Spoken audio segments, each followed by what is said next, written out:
Assalamu alaikum wa rahmatullahi wa barakatuh. J'espère que vous allez bien. Là, normalement, vous m'entendez, hein? Donc, aujourd'hui, Inch'Allah, on va parler du jour de Arafah. Alors, comme je vous avais dit la dernière fois, l'année dernière, j'avais préparé une série de cours sur ces sujets-là et j'avais pas eu le temps de les poster sur la chaîne YouTube. Donc, je vous mets l'audio, bi'idhnillah, et je serai avec vous pour à la fin du cours pour répondre à vos questions, Inch'Allah ta'ala. Bismillah walhamdulillah. Wassalatu wassalamu ala rasulillah sallallahu alayhi wa sallam. Barakallahu fikum, et je vous souhaite une bonne écoute. Assalamu alaykum wa rahmatullahi wa barakatuh. Dans ce cours, Inch'Allah, nous allons parler du jour de Arafah. Bismillahirrahmanirrahim. Alhamdulillahi rabbil alamin wa sallallahu wa sallam ala rasulillah wa ala alihi wa sahbihi wa man walah. Le jour de Arafah, c'est le meilleur jour de l'année. Le prophète sallallahu alayhi wa sallam a dit Afdalul ayyami yawmu Arafah, c'est-à-dire le meilleur des jours et le jour de l'année. C'est un jour qui est particulier, dans lequel les actes de bien sont multipliés en termes de hasanat, et dans lequel les musulmans ont pour habitude de passer leur journée à faire des actes d'adoration, étant donné la grandeur et la valeur de ce jour selon le jugement d'Allah subhanahu wa ta'ala. Donc ce jour a un mérite par rapport aux autres jours, et ce à plusieurs niveaux. Premièrement, c'est le jour dans lequel a été révélé le fameux verset du Coran Al-yawma akmaltu lakum dinakum وَأَتْمَمْتُ عَلَيْكُمْ نِعْمَتِي وَرَضِيتُ لَكُمُ الْإِسْلَامَ دِينًا. C'est un verset qui est très connu et qui a été révélé au prophète Muhammad sallallahu alayhi wa sallam pendant ce jour-là, le jour de Arafah, et c'était un vendredi, comme l'a dit Omar ibn al-Khattab radiyallahu anhu. Il a dit قَدْ عَرَفْنَا ذَلِكَ الْيَوْمِ والمكان الذي نزلت فيه على النبي صلى الله عليه وسلم وهو قائم بعرفة يوم جمعة. Il a dit clairement, nous avons su quel est le jour et quel est l'endroit dans lequel ce verset a été révélé au prophète Muhammad sallallahu alayhi wa sallam. Il était à Arafah et c'était un jour de vendredi. Ce verset, il veut dire que aujourd'hui, c'est-à-dire ce jour-là, ce jour de Arafah, Allah Ta'ala a parachevé la religion de l'islam pour les musulmans. Et il leur a accordé son bienfait et il a agréé pour eux l'islam comme religion. Alors, ce verset, beaucoup de personnes le récitent, le connaissent, mais il y a des gens qui n'en comprennent pas le sens correctement. Al-yawma akmaltu lakum dinakum. Oui, ça veut dire aujourd'hui, j'ai achevé pour vous la religion de l'islam, c'est-à-dire les règles de la religion de l'islam. Ça ne veut pas dire qu'il n'y a pas eu un verset du Coran après ce verset-là. Ça ne veut pas dire non plus que le prophète sallallahu alayhi wa sallam n'a pas enseigné une nouvelle chose après la révélation de ce verset-là. D'ailleurs, si on parle par exemple des versets du Coran, les versets qui concernent al-riba, le gain usuraire, ont été révélés après ce verset-là. Donc quand on dit que ce jour, la religion a été parachevée, c'est-à-dire les règles de la religion de l'islam, mais ça n'empêche pas qu'après ce jour-là, il y a eu des nouveaux éléments, il y a eu des nouvelles informations, comme par exemple l'interdiction du gain usuraire dans certains versets du Coran. Parmi les particularités de ce jour-là, il y a que c'est un jour de fête pour les musulmans.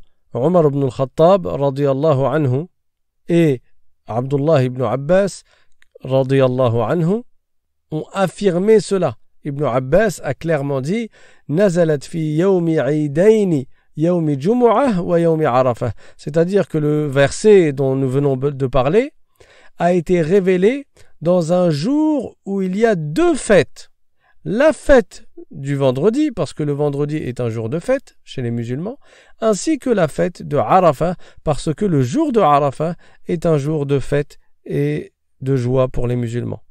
Et Omar radiyallahu anhu a dit, lui, وَكِلَاهُمَا بِحَمْدِ اللَّهِ لَنَا عِيدٌ, c'est-à-dire ces deux jours-là sont, et nous remercions Allah pour cela, sont des jours de fête. Et ceci a été rapporté par Ibn Jarir dans son tafsir. Et parmi les particularités qui font de ce jour un jour qui a du mérite, c'est que, comme nous l'avons dit précédemment, le prophète sallallahu alayhi wa sallam a dit « Afdalul ayyami yawmu Arafah », c'est-à-dire le meilleur des jours est le jour de Arafah, et c'est un hadith rapporté par Ibn Hibban. Également, pourquoi ce jour a un mérite particulier et une valeur particulière?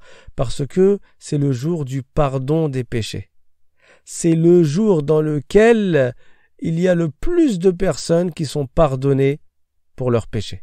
Allah Ta'ala a franchi un grand nombre de personnes de l'enfer par les actes qu'ils font ce jour-là, lorsqu'ils invoquent Allah, lorsqu'ils demandent pardon à Allah, lorsqu'ils se repentent à Allah subhanahu wa ta'ala, il y a un grand nombre d'entre eux qui sont pardonnés et qui sont affranchis de l'enfer.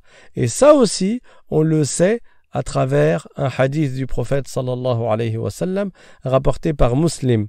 Il a dit que Aïcha radiyallahu anha a rapporté du prophète sallallahu alayhi wa sallam la parole suivante: Ma min yawmin akthara min an yu'tiqa Allahu fihi 'abdan min an-nar min yawmi Arafah wa innahu la yadnu thumma yubahi bihim al-mala'ikah fayaqulu ma arada ha'ula. Alors je vais traduire la première partie du hadith. Le prophète sallallahu alayhi wa sallam a dit qu'il n'y a pas un jour dans lequel Allah affranchit le plus des gens de l'enfer que ce jour de Arafah, que le jour de Arafah. Pourquoi j'ai dit je traduis la première partie du hadith? Parce qu'avant de traduire la deuxième partie du hadith, il est nécessaire de faire une petite introduction. Cette introduction, c'est quoi? C'est que Allah subhanahu wa ta'ala ne ressemble pas à ses créatures. Allah subhanahu wa ta'ala a créé les êtres humains, il n'est pas un être humain. Il a créé les anges, il n'est pas un ange. Il a créé les djinns, il n'est pas un djinn. Il a créé les corps, il n'est pas un corps. Et les corps sont de deux sortes. Les corps palpables que tu peux saisir et tenir avec ta main, et les corps impalpables que tu ne peux pas saisir et tenir avec ta main. Qui a créé les corps palpables? C'est Allah. Qui a créé les corps impalpables? C'est Allah. Donc Allah n'est ni un corps palpable, ni un corps impalpable. Il n'est pas un corps du tout, et par conséquent, on ne peut pas lui attribuer les attributs des corps. Donc Allah n'est pas concerné par les attributs des corps, quels qu'ils soient, que ce soit le mouvement ou l'immobilité, que ce soit le fait d'être en contact avec une chose ou séparé d'une chose, que ce soit le fait d'être éloigné d'une chose ou bien proche d'une chose par la distance, tout ceci fait partie des attributs des créatures. Le déplacement est un attribut des créatures. L'immobilité est un attribut des créatures. Et donc on n'attribue pas ça à Allah, parce que sinon ça voudrait dire que Allah serait un corps. Or Allah est le créateur des corps. Voilà pour l'introduction. Maintenant, je vais faire, avant la traduction de la fin du hadith, une mise en garde contre des fausses croyances qui ont été propagées concernant le jour de Arafah. Ce sont des croyances qui ne sont pas les croyances des musulmans. Ce sont des croyances qui contredisent même le Coran et le hadith du prophète sallallahu alayhi wa sallam, ainsi que le consensus et l'unanimité des savants de l'islam. C'est quoi cette croyance? Cette croyance est due à une mauvaise traduction et à une mauvaise compréhension de la fin de ce hadith que je viens de citer. وَإِنَّهُ لَيَدْنُو ثُمَّ يُبَاهِي بِهِمُ الْمَلَائِكَةُ فَيَقُولُ مَا أَرَادَ هَؤُلَاءِ. Ça ne veut pas dire que Allah Ta'ala, le jour de Arafat, il serait dans le ciel et il descendrait du ciel pour nous voir. وَالْعِيَاذُ بِاللَّهِ تَعَالَى. Dieu n'est pas un corps pour être concerné par la descente. Et il y a des gens qui ont mal compris ce hadith ainsi qu'un autre hadith qui est très connu, qui est sahih, et dans lequel Le prophète sallallahu alayhi wa sallam a dit Yanzilu Rabbuna. Le terme Yanzilu concernant Allah subhanahu wa ta'ala ne peut pas être traduit par le fait de descendre d'un endroit à un autre, par le fait de descendre d'un endroit élevé à un endroit plus bas, parce que cela impliquerait beaucoup de choses qui sont spécifiques aux créatures.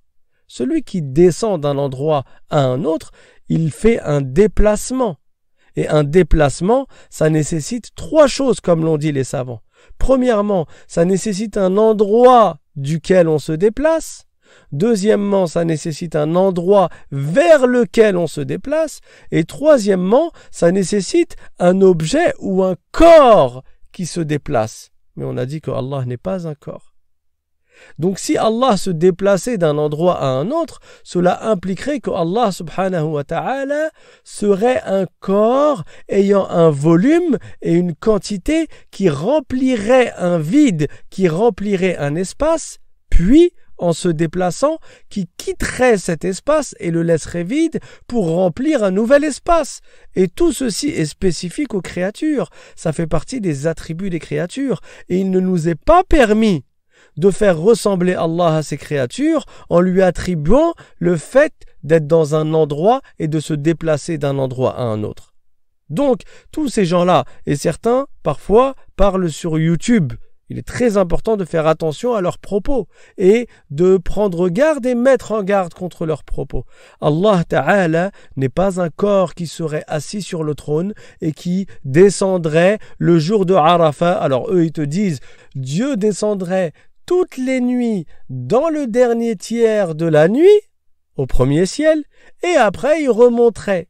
Mais le jour de Arafat, il ne descendrait pas la nuit, il descendrait pendant la journée. C'est quoi ces bêtises? Déjà, la nuit, elle change en fonction de l'endroit où tu te trouves. La nuit en Australie, c'est pas comme la nuit en France. La nuit en France, c'est pas comme la nuit au Canada. Et à chaque endroit, la nuit est différente. Donc si Allah Ta'ala descendait chaque nuit dans le dernier tiers de la nuit, comme le prétendent ces assimilationnistes, ces assimilateurs, ces anthropomorphistes, alors cela signifierait que Allah Ta'ala passerait son temps à descendre, monter, descendre, monter, descendre, monter. Puisque le dernier tiers de la nuit est différent en fonction de l'endroit, alors il y a des dizaines et des dizaines et des dizaines de derniers tiers de la nuit qui ne sont pas au même moment. Donc Allah passerait son temps alors à descendre, monter, descendre, monter, descendre, monter, sans compter le jour de Arafat où soi-disant il descendrait en pleine journée. Ça n'est pas cela la signification du hadith.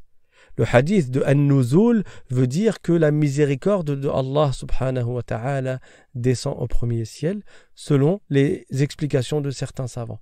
Et d'autres savants ont expliqué en disant c'est un ange qui descend par ordre de Allah subhanahu wa ta'ala. Et c'est la même explication qui a été donnée dans le hadith dont j'ai traduit tout à l'heure la première partie. Ma min yawmin akthara min an yu'tiqa Allahu fihi 'abdan min an-nar min yawmi Arafah, c'est-à-dire il n'y a pas un jour dans lequel Allah affranchit le plus d'esclaves de l'enfer que le jour de Arafah. Wa innahu la yadnu thumma yubahi bihimul malaa'ikah fayaqulu ma arada ha'ula. Wa innahu la yadnu, ça ne veut pas dire que Allah descend, mais ça veut dire comme les savants ont expliqué. Alors, qu'est-ce qu'ils ont dit les savants? On va prendre la parole, par exemple, de l'imam An-Nawawi, qui est un savant réputé et reconnu. Lorsqu'il a expliqué le hadith dans le sharh du Sahih de Muslim, il a dit que Al-Maziri a dit معنى يدنو في هذا الحديث أي تدنو رحمته وكرامته لا دنو مسافة ومماسة. Ça veut dire la parole yadnu n'est pas à traduire par la descente. Al-Maziri a clairement dit tadnu rahmatuhu wa karamatuhu. C'est la miséricorde de Dieu qui descend. Ar-Rahma et Al-Karama. Et il a dit la dunou masafatin wa mumassa. Et ce n'est pas un dunou qui concerne la distance physique, c'est-à-dire la descente d'un endroit à un autre, ni le fait de se retrouver en contact avec quelque chose par un déplacement, parce que Allah Ta'ala n'est pas concerné par cela. Et Al-Qadi Iyad, quand il a expliqué ce hadith, il a dit يُتَأَوَّلُ فِيهِ مَا سَبَقَ فِي حَدِيثِ النُّزُولِ إِلَى السَّمَاءِ الدُّنْيَا. Al-Qadi Iyad, il a dit, on explique ce hadith de la même manière que nous avons déjà expliqué le hadith du Nuzul dans le dernier tiers de la nuit au premier ciel. Et ceci s'explique par un autre hadith dans lequel le prophète sallallahu alayhi wa sallam a dit min ghayz ash-shaytan yawma arafah lima yara min tanazzulir rahmah. Donc il a clairement utilisé l'expression min tanazzulir rahmah, c'est-à-dire la descente de la miséricorde de Dieu subhanahu wa ta'ala. Ensuite, le Qadi Iyad al-Maliki rahimahullah, il a dit وقد يريد دنو الملائكة إلى الأرض أو إلى السماء بما ينزل معهم من الرحمة ومباهاة الملائكة بهم عن أمره سبحانه وتعالى. Donc il a dit, la deuxième explication que l'on peut donner, c'est non pas la miséricorde de Dieu qui descend, mais ce sont les anges qui descendent du ciel. En aucun cas, on ne peut dire que Allah descend du ciel ou que Allah serait un corps assis sur le trône ou établi sur le trône et qu'il descendrait jusqu'au premier ciel. Ceci ne fait pas partie de la croyance des musulmans. Donc l'imam Az-Zurqani, il rapporte que l'imam Malik a interprété le hadith de An-Nuzul et il l'a expliqué en disant que ce n'est pas Allah qui descend, comme le prétendent à tort les anthropomorphistes, mais que c'est la miséricorde de Allah, que c'est l'ordre de Allah et que c'est les anges de Allah qui descendent. Et beaucoup de savants ont rapporté cela de l'imam Malik. Donc, celui qui se prétend malikite, qu'il suive l'imam Malik dans le dogme et la croyance en évitant d'attribuer à Allah subhanahu wa ta'ala ce dont Allah est exempt.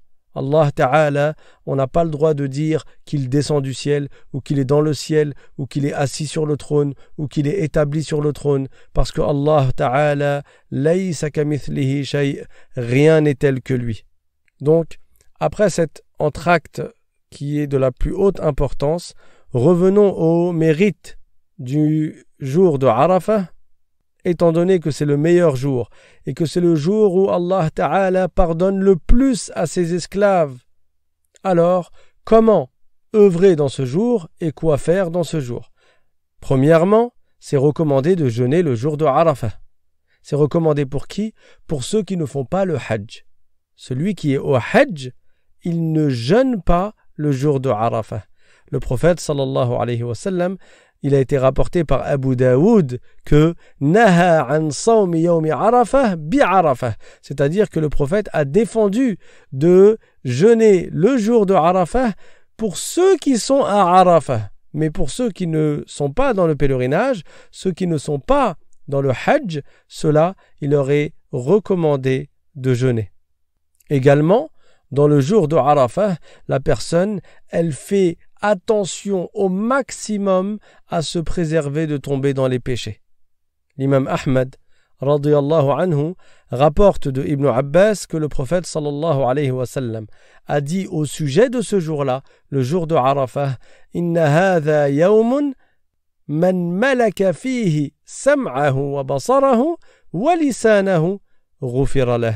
C'est-à-dire, ce jour-là, c'est un jour dans lequel celui qui préserve son ouïe, sa vue et sa langue, il lui sera pardonné.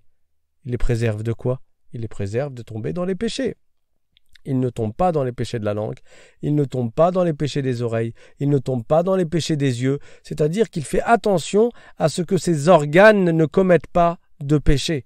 Allah Ta'ala dit dans le Coran Inna as-sam'a wal basara wal fu'ad kullu ulaika kana anhu mas'oula, c'est-à-dire que la vue, l'ouïe, le cœur, sur tout cela on sera interrogé au jour dernier, on est responsable de nos actes.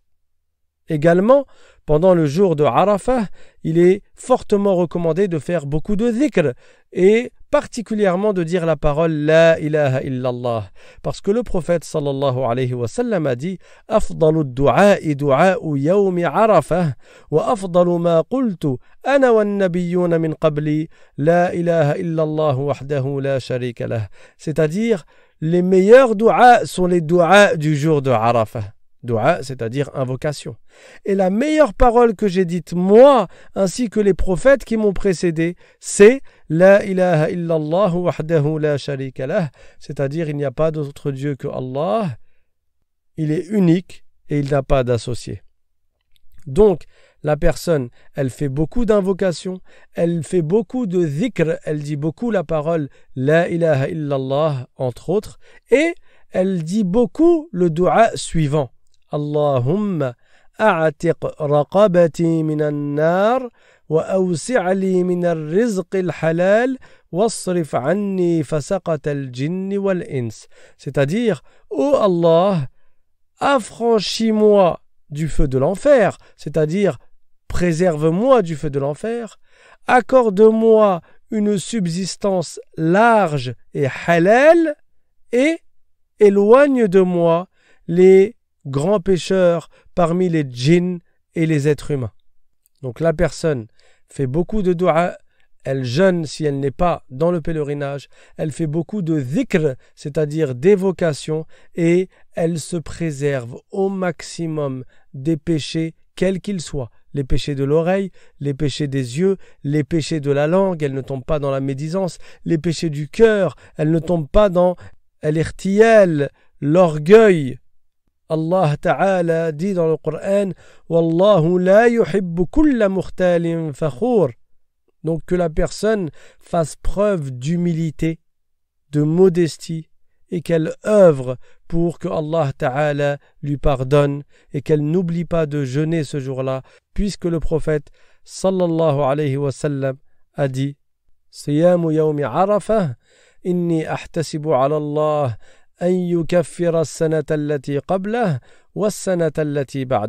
c'est-à-dire le jeûne du jour de Arafah expie les péchés de l'année qui précède et ceux de l'année qui suit. Et l'imam al-Nawawi rahimahullah, il a expliqué cette parole. Ça veut dire quoi? Il expie, ce jeûne expie les péchés de l'année précédente et les péchés de l'année qui va suivre. L'imam al-Nawawi a dit que ce qui est visé par les péchés, ce sont les petits péchés. Et si la personne n'a pas de petits péchés, on espère que les grands péchés seront allégés. Et si la personne n'a ni des petits péchés, ni des grands péchés, alors ce jeûne sera une cause d'élévation en degré pour cette personne. On demande à Allah subhanahu wa ta'ala de nous accorder son pardon, de nous affranchir du feu de l'enfer, de faire que nous restions sur le chemin droit, sur le chemin de Ahlus Sunnati wal Jama'a, avec la bonne croyance, la croyance du prophète Muhammad sallallahu alayhi wa sallam, et la croyance de ses compagnons vertueux. Walhamdulillahi rabbil alamin, wa sallillahumma ala Muhammadin taha al-amin, wa ala alihi wa ashabihi at-tayyibin at-tahirin. Assalamu alaikum wa rahmatullahi wa barakatuh. Donc le cours est fini. Si vous avez des questions, vous pouvez les écrire, Inch'Allah, sur le chat. Je vais répondre à quelques questions. Et un point important, c'est que le numéro de téléphone qui vous envoie le lien du cours a changé. Donc, n'oubliez pas d'enregistrer dans votre téléphone le nouveau numéro qui vous a été envoyé par WhatsApp afin de continuer à recevoir les liens des cours, Inch'Allah ta'ala, quelques minutes avant chaque cours. Et pour les nouveaux parmi vous, pour être inscrit à la liste de diffusion, je vous invite à envoyer un mail à l'islam, sans apostrophe, .simplement@gmail.com. Alors, pourriez-vous nous envoyer le dua à dire pendant le jour de Arafah? Inch'Allah, on va vous l'envoyer. On vous l'enverra sur Telegram et on vous fera une image. Quelqu'un demande, est-ce que si on jeûne le jour de Arafah, nos péchés un an passé et futur sont pardonnés? Alors comme c'était dit dans le cours, l'imam al-Nawawi a dit qu'il s'agissait des petits péchés. Oui, effectivement, les petits péchés de l'année précédente et de l'année suivante sont pardonnés par le simple jeûne du jour de Arafah, tellement ce jour est éminent.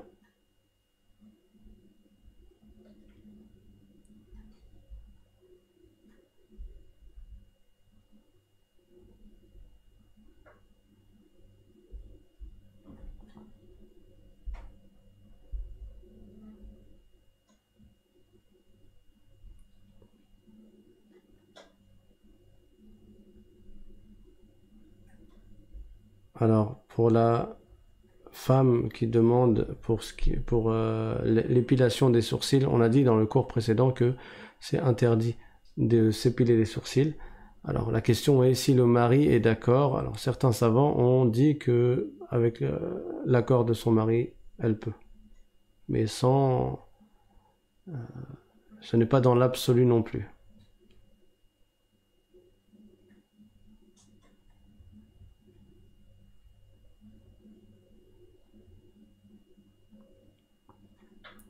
Quelqu'un demande, peut-on se couper les cheveux pendant les jours de Dhul Hijjah pour les non-pèlerins? Oui, tu peux.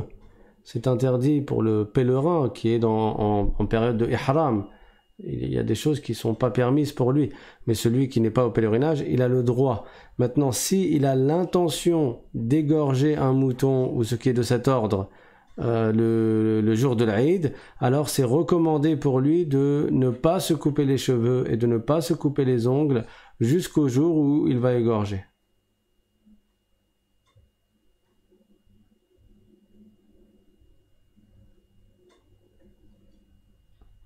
Alors quelqu'un demande, il y a certains versets et hadiths qui parlent des gens avant l'islam. Or, l'islam a toujours existé puisque Adam alayhi salam était musulman. Quelle est l'explication? Il y a eu deux périodes de jahiliya, deux périodes dans lesquelles il n'y avait plus de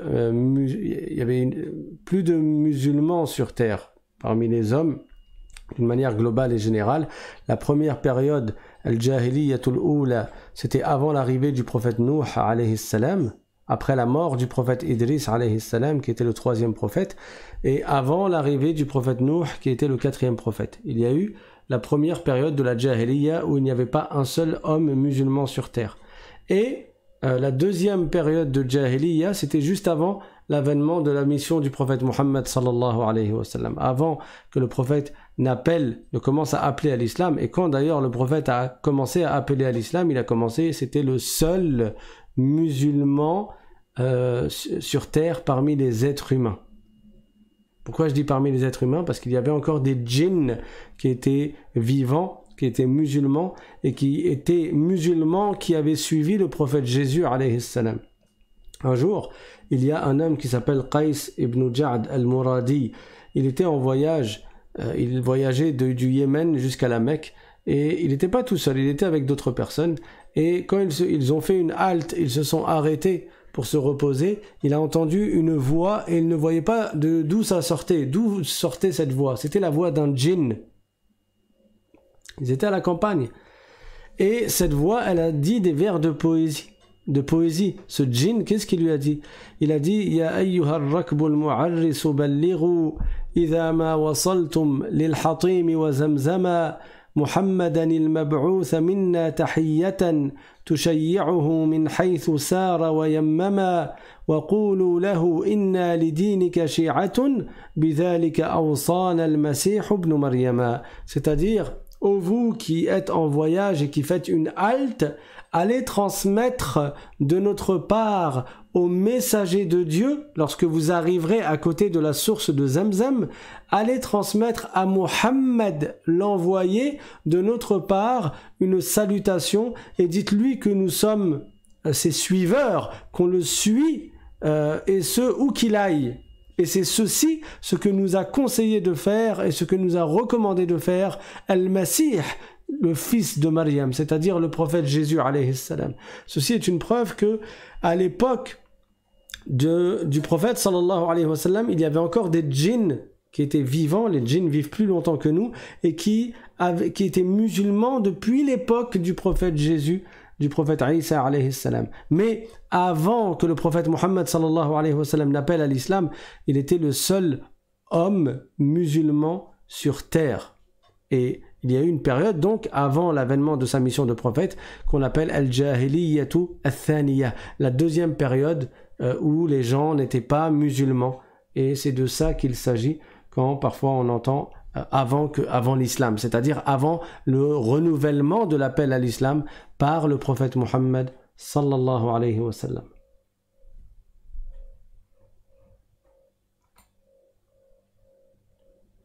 Quelqu'un demande, est-ce qu'il est obligatoire de suivre un madhab spécifique?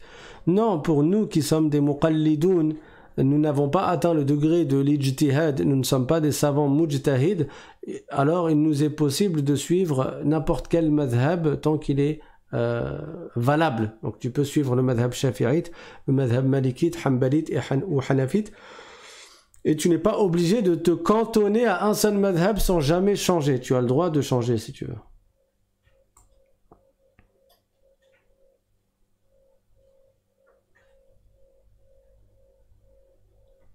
Quelqu'un demande quel est le statut de l'apprenant lorsqu'il fait des péchés sans avoir appris. Est-il pardonné par Allah? Il est un devoir d'apprendre. Hein. Celui qui n'apprend pas la science de la religion et qui commet des péchés, il n'est pas excusé. Sinon, ça voudrait dire que il vaudrait mieux ne pas apprendre. Or, ça n'est pas le cas. Il vaut mieux apprendre. Dieu fait l'éloge de ceux qui ont appris dans le Coran. Et il dit « Yarfa'illahu alladhina amanu minkum walladhina utul ilma darajat » c'est-à-dire Allah élève en degrés ceux d'entre vous qui ont eu la foi et qui ont acquis la connaissance, donc qui ont appris la science. Dans un autre verset du Coran, c'est-à-dire dit, sont-ils équivalents ceux qui savent et ceux qui ne savent pas? Donc quelqu'un qui commet des péchés parce qu'il n'apprend pas la science de la religion, parce qu'il n'a pas appris la science de la religion, celui-là, il n'est pas excusé. On ne dit pas, ah mais lui c'est pas grave, il savait pas. Ben, c'est un devoir pour lui de savoir. Si c'était pas grave parce qu'il savait pas, alors ne sachons rien alors. Comme ça on fait ce qu'on veut, on fait n'importe quoi et on dit ah c'est pas grave, je savais pas. Non, ça reste grave et ça reste un péché, même si la personne n'avait pas appris que c'était un péché, bah, c'est un devoir pour elle d'apprendre. Et le jour où elle apprend, elle saura et elle se repentira.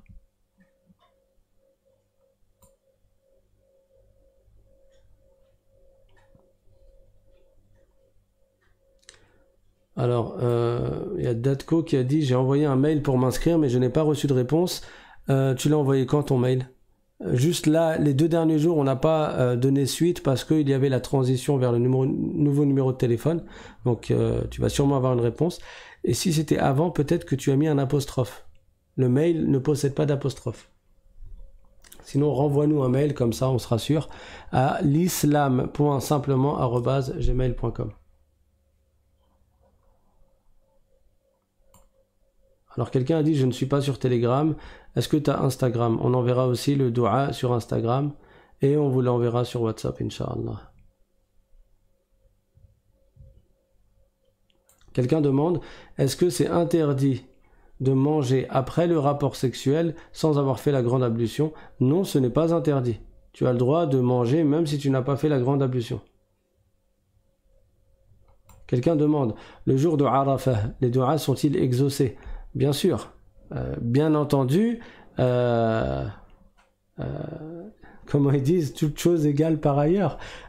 Ces duas sont exaucés, les duas de la personne sont exaucés à partir du moment où elle a rempli les conditions quand même. Si quelqu'un, il a des vêtements haram, il vient de manger du haram, il a bu du haram, et après il fait des invocations qu'il ne s'attende pas à obtenir ce qu'il souhaite. Mais dans tous les cas, ça reste une adoration. Le prophète sallallahu alayhi wa sallam a dit ad-du'a mukhul ibadah. Le du'a, l'invocation, c'est une forme d'expression de ton besoin de Dieu, du besoin que tu as envers Allah et de ton humilité, de ta faiblesse vis-à-vis d'Allah subhanahu wa ta'ala. Donc c'est une grande adoration que de faire des invocations et ça fait gagner des hasanat dans tous les cas, même si tu n'obtiens pas exactement ce que tu veux. Mais d'une manière générale, il a été rapporté que les du'as sont exaucés dans certains endroits, dans certains moments. Que dire du meilleur jour de l'année? Le jour de Arafah, c'est le meilleur jour de l'année. Hein. Le pèlerinage, il a lieu justement en cette période. Il y a une période spécifique au pèlerinage, Shawwal, Dhul Qa'da et les 10 premiers jours et les premiers jours de Dhul Hijjah. Hein. Le 10e jour, on a fini tous les piliers et après il reste les devoirs qui consistent à jeter les pierres dans les bassins, dans les 3 bassins, le premier jour, le 2e jour et pour certains le 3e jour, après l'Eid, ce qu'on appelle Ayyam al-Tashriq, les jours du Tashriq. Donc là, on entre dans la période du pèlerinage où les gens ils vont entamer les actes du pèlerinage. Mais c'est possible qu'ils ont déjà mis l'intention et qu'ils sont déjà entrés en ihram. Barakallahu fik. Alors, wa alaykoum salam à tous, hein, à tous ceux qui passent le salam.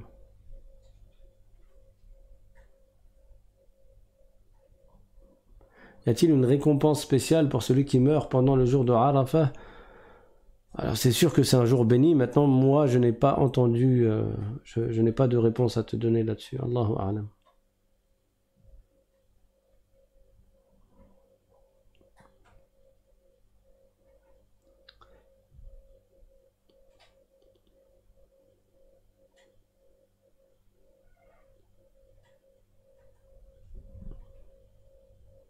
Quelqu'un demande que faire ou que dire pour qu'Allah me pardonne mes grands péchés, qu'Allah nous pardonne nos grands péchés.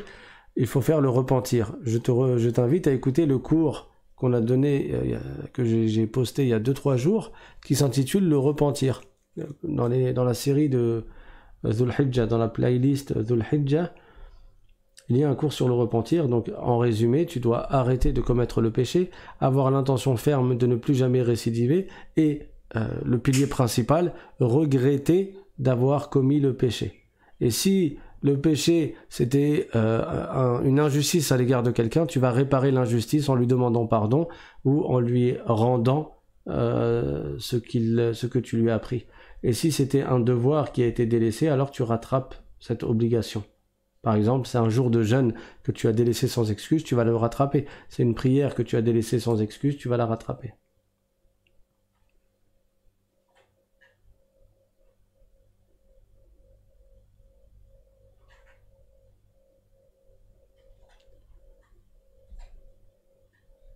Alors, il y a quelqu'un de Toronto, masha'Allah, Toronto, du Canada, qui dit « J'ai découvert la chaîne par hasard en écoutant les histoires des prophètes.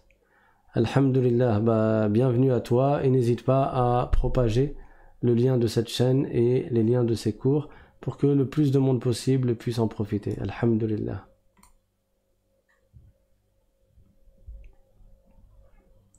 Quelqu'un demande, peut-on prier avec le parfum sur soi?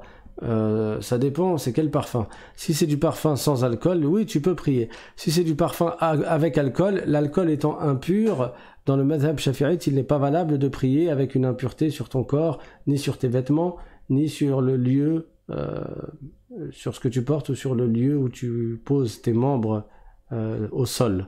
Le lieu du sol sur lequel tu poses tes membres. Et deuxième question, est-ce que le gel hydroalcoolique a le même jugement? Comme son nom l'indique, hydroalcoolique, il comporte de l'alcool. Après, il y a des gels sans alcool. Je t'invite à te procurer un gel sans alcool si tu utilises ce genre de produit.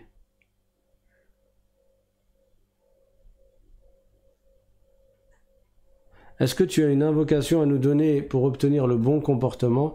Il y a un dua qui est « Allahumma kama hassanta khalqi fahassin khuluqi » c'est-à-dire « Oh Allah, tout comme tu m'as accordé un bel aspect, accorde-moi un bon comportement. »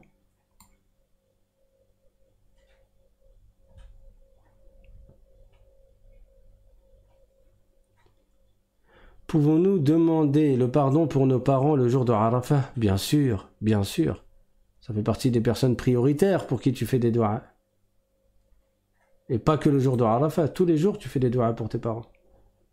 Il y a, quand j'étais jeune, une enseignante qui m'avait dit ne laisse jamais une prière sans que dans la prosternation tu dises Rabbi ghfirli wa li walidayya. C'est-à-dire, oh Allah, pardonne-moi et pardonne à mes parents. Et je me rappelle encore, ça fait plus de de longues années, et subhanallah, ça m'avait marqué. Elle m'avait incité fortement à faire une invocation pour mes parents, au moins dans chaque prière dans la prosternation. Donc c'est une bonne habitude à prendre.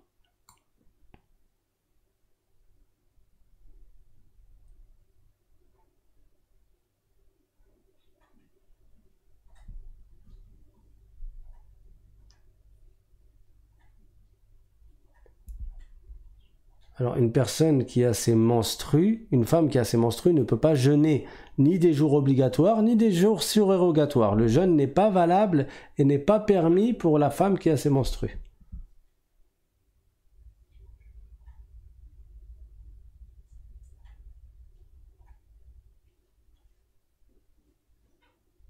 Alors, quelqu'un dit, est-ce que je peux prier pour mes proches qui sont morts, ils n'étaient pas musulmans? Non, tu ne peux pas.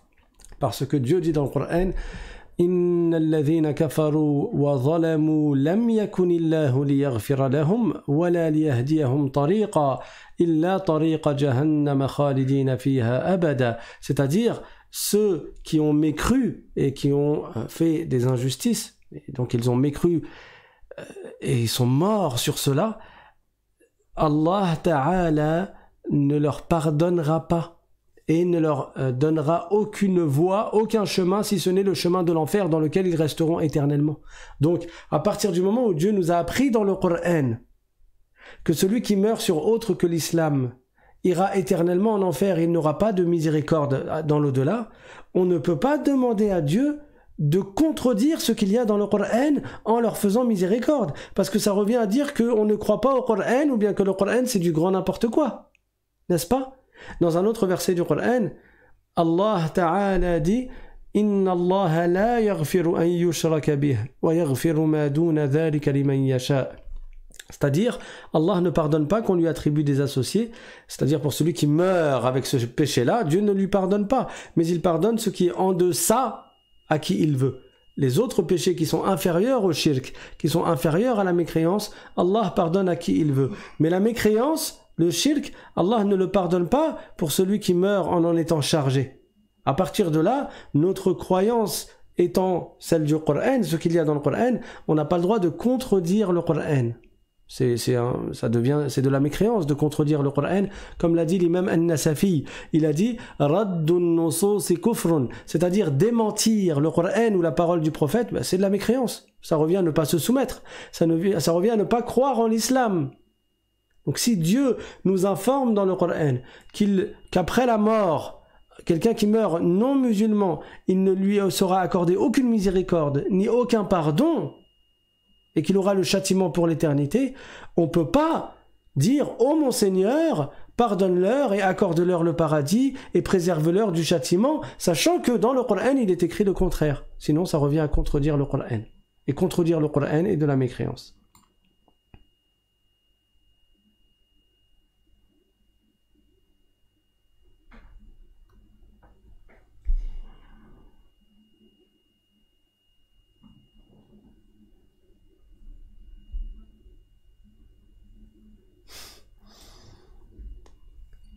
Alors quelqu'un demande quelles sont les chaînes des imams à éviter sur YouTube. Je ne veux pas dire il faudrait un cahier, mais je vais...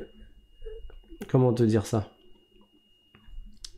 Si tu écoutes bien les cours et notamment les points importants que j'ai cités sur la croyance, toi-même tu pourras distinguer et te rendre compte lorsqu'une personne elle dit ce qui est conforme à l'islam et lorsqu'une personne elle enseigne au nom de l'islam, elle enseigne le shirk, l'anthropomorphisme et elle enseigne aux gens que Dieu serait un corps qui serait dans le ciel et qui aurait un visage et des mains et qui descend et qui monte. Il suffit d'écouter les vidéos qui concernent par exemple le jour de Arafat et tu verras ce qu'ils disent et tu seras choqué, subhanallah. Au nom de l'islam, ils enseignent l'anthropomorphisme.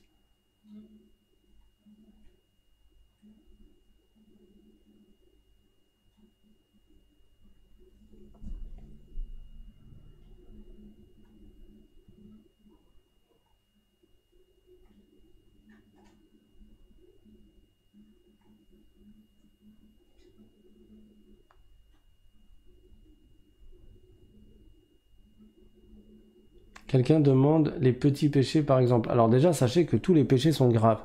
Il y a une distinction à faire entre les petits péchés et les grands péchés. Notamment le fait que Dieu nous apprend dans le Coran que celui qui se préserve des grands péchés et qui n'a que des petits péchés à sa charge, alors lorsqu'il meurt, Allah lui pardonne ses petits péchés.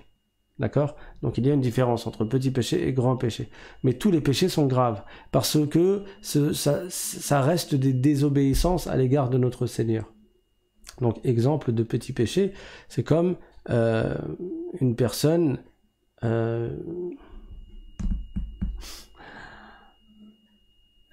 Quoi comme exemple? Une personne, par exemple, qui va voler un grain de raisin sur un étalage dans le marché. On ne dit pas que c'est un grand péché. Il a volé un grain de raisin. Mais on ne dit pas c'est pas grave.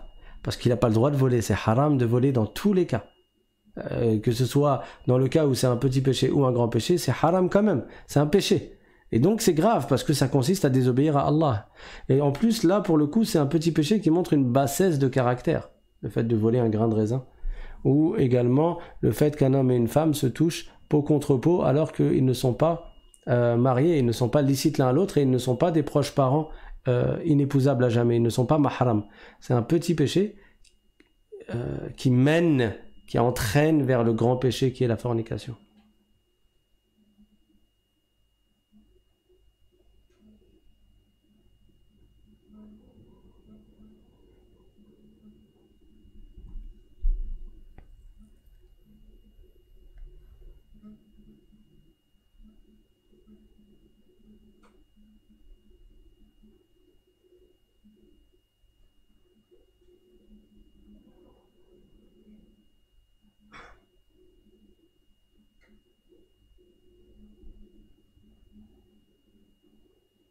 Quelqu'un demande les péchés qu'on a fait avant de se convertir sont-ils pardonnés? Oui. Le prophète sallallahu alayhi wa sallam a dit Al-Islam yajubbu ma qablahu. Ça veut dire l'islam efface ce qui est antérieur à l'islam. Quelqu'un qui entre en islam pour la première fois de sa vie, je ne parle pas de celui qui était apostat, je parle de celui qui s'est converti nouvellement. C'est un nouveau converti à l'islam, il vient d'embrasser l'islam. Celui-là, tous ses péchés antérieurs sont effacés. Quelqu'un demande, est-ce que si la fille a ses règles, c'est obligé de prier pendant le jour de Arafat? La femme ne peut pas faire la prière pendant le jour de Arafat, tout comme elle ne peut pas jeûner. Mais elle peut faire des invocations, elle peut faire des du'as et elle peut faire du zikr, des paroles d'évocation.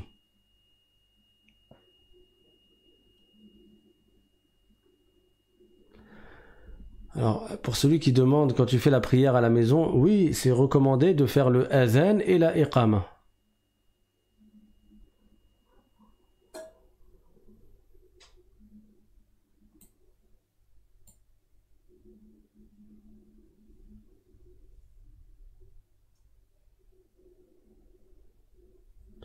Y a-t-il une invocation à réciter pour éviter de se mettre facilement en colère?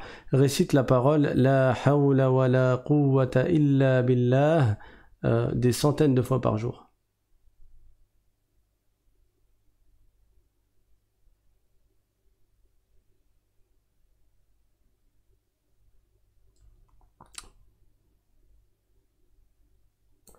Quelqu'un demande, j'avais l'intention de jeûner, mais je ne suis pas réveillé à l'heure du manger, c'est-à-dire au suhour. Est-ce que je pourrais continuer le jeûne? Si tu as mis l'intention de jeûner entre le maghrib et le subh, tu jeûnes, même si tu n'as pas fait le suhour. Et quand c'est un jeûne sunnah, même en dans la matinée, si tu n'as rien mangé, tu peux mettre l'intention. Ça veut dire que même si tu n'as pas mis l'intention le soir, entre le maghrib et le fajr, et le subh, et tu t'es réveillé et t'as rien mangé, tu te dis mais finalement j'aurais aimé jeûner. Comme c'est un jeûne surérogatoire, tu peux mettre l'intention le matin, avant le dhahr. Par contre, si ça avait été un jeûne obligatoire, non, dans ce cas-là, non. Tu dois mettre l'intention le soir, la veille au soir. Barakallahu fikum, on va s'arrêter là, Inch'Allah. Donc, le jour de Arafat, étant donné que l'Aïd, c'est mardi, c'est ça? Je regarde dans mon emploi du temps. Donc l'Aïd, c'est le 20, c'est mardi. Donc le jour de Arafat, c'est le 9, c'est le 19 du coup. C'est le 9 de Arafat, mais c'est le 19 juillet 2021. Donc là, vous pouvez d'ores et déjà jeûner, parce que c'est recommandé de jeûner les 9 premiers jours, mais surtout, n'oubliez pas de jeûner le 9e jour, qui sera lundi 19 juillet 2021, et faites beaucoup d'invocations, et ne nous oubliez pas dans vos invocations. Barakallahu fikum. Quelqu'un demande, que doit faire un homme qui veut se convertir à l'islam?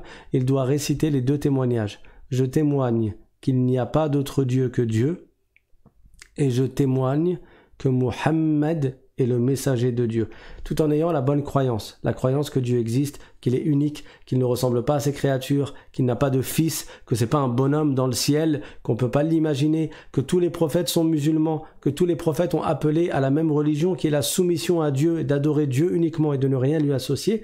Avec cette croyance-là, il prononce les 2 témoignages et ça fait de lui un croyant, un musulman. Il n'y a pas besoin d'apprendre l'arabe, il n'y a pas besoin d'aller prendre une douche avant, faites bien attention à cela, et tout ce qu'il a à faire, c'est de prononcer ces 2 témoignages. Je les répète encore une fois, je témoigne qu'il n'y a pas d'autre Dieu que Dieu, et je témoigne que Muhammad est le messager de Dieu. Et s'il ne sait pas dire Muhammad, il peut l'appeler par son surnom, Abul Qasim, ou bien Abul Qasim, et donc il dira, et je témoigne que Abul Qasim est le messager de Dieu. Voilà, barakallahu fikum. À demain, Inch'Allah, pour un nouveau cours à 20h. Demain, je pense qu'on parlera enfin du prophète Moussa alayhi salam pour terminer son histoire. Subhana rabbika rabbil izzati amma yasifun. وسلام على المرسلين والحمد لله رب العالمين والسلام عليكم ورحمة الله والسلام عليكم ورحمة الله وبركاته.